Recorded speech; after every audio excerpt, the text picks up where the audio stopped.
Okay, so on this project we're using uplights and path lights, and what we've done is we've just chosen to use 3 path lights on this rock stepway here, and we've basically got one back there, we've got one here, and then we've got one over there. So we've just kind of put them on both sides. We don't need a whole ton.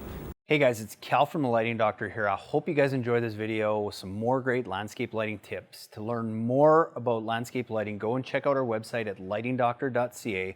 Or if you want to see what a real quality landscape light should look like, go and check out our try it before you buy it offer, where you can get a premium quality fixture at a discounted rate with your very own battery pack, so you can go and test out how that light's going to look and feel what a real premium quality light should look like. So go and check us out at lightingdoctor.ca, or go watch more videos on YouTube just by searching for the Lighting Doctor. Hey guys, it's Cal from the Lighting Doctor here. We're going to show you how to light up your landscape with the PL Path Light from FX Luminaire.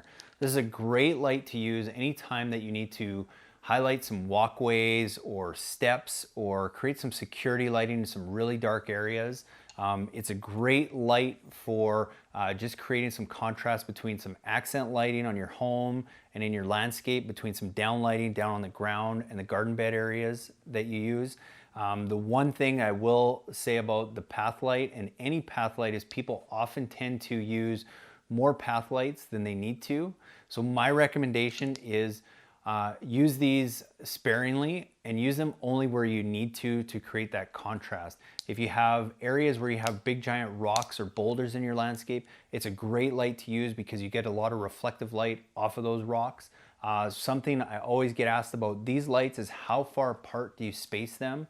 And as a general rule of thumb, we tell people 8 to 12 feet apart, but it really depends on how dark that area is. The darker the area, the further away you can space them.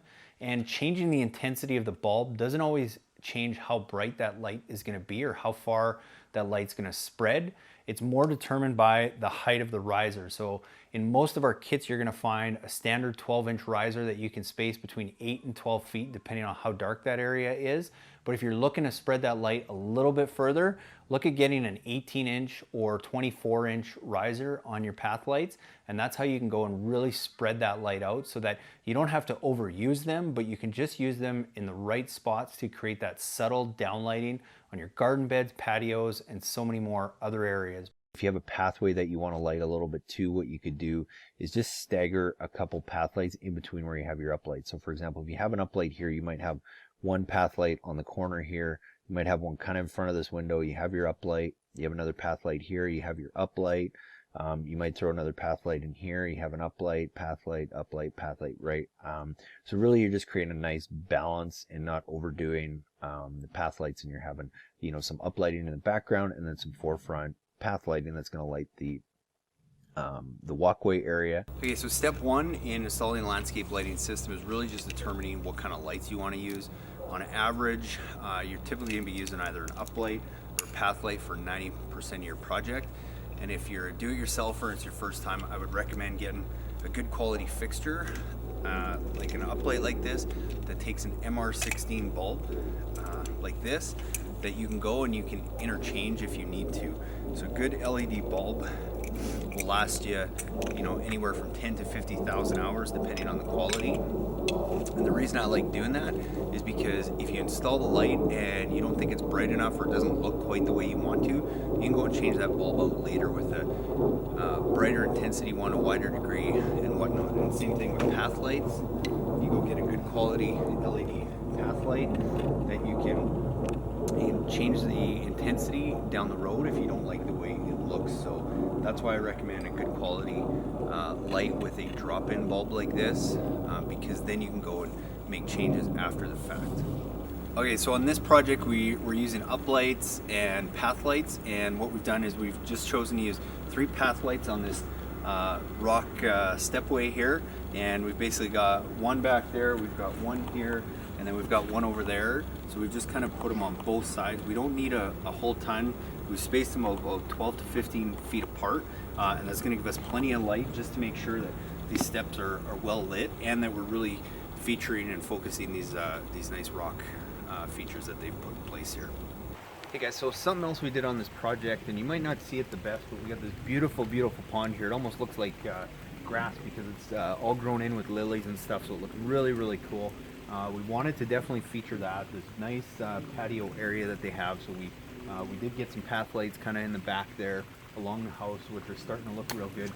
We've got one really, really nice feature tree here behind the pond, and that's directly where they're looking out from their kitchen table. So we wanted to make sure we highlight that. So we actually used two on that one again because it's a big wide tree. We wanted to get two angles and two lights to really catch as much of that canopy as possible, and that's our featured tree. So I would rather focus more lights on a featured tree like that than trying to put a whole bunch of lights around the whole area. Something else we did is with our path lights, because we wanted to cast some water down on that pond, we did put a couple of those in some kind of cool waterfall areas that are going to cast that light down on that pond, define the edges of the sitting area, and make this look really good too. So some path lights, some simple up lights. Again, 2-3 kinds of lights we use all the time, but you can do so many different things with them. Hey guys, I just want to show you some things we did on this property. As you can see, cool pool area. What a lot of people tend to do is just try and throw a bunch of path lights so they can see the walkway area. What we did in this case is they do such a good job here with all this beautiful landscape around the pool. We've actually highlighted with accent lights a lot of these larger palms kind of in the distance, really to create some perimeter lighting so you can see that stand out. The pool is already lit with lights underwater, so that kind of glows at night. So now we want to bring a different level of light with some light on the back of some of these palm trees, and at night it really looks amazing. If you're looking for more ideas on where to use these and how to best use these, be sure to go to our website at lightingdoctor.ca and access our free consultation video series where you can actually send us pictures of your property, and we're going to send you some different ideas on how you can go and best use this light and so many others. So thanks for watching. Hey guys, I really hope you enjoyed that video presentation with some great tips and tools of how to go and properly and effectively light up your landscape. And be sure, if you want your own free consultation video, just send me an email at cal@lightingdoctor.ca with a few pictures of your property, and we'll get back to you with some really cool ideas and ways to go and effectively light your property. And be sure to watch the videos after this one for more tips on how to install landscape lighting, as well as how to light up your landscape the best way possible.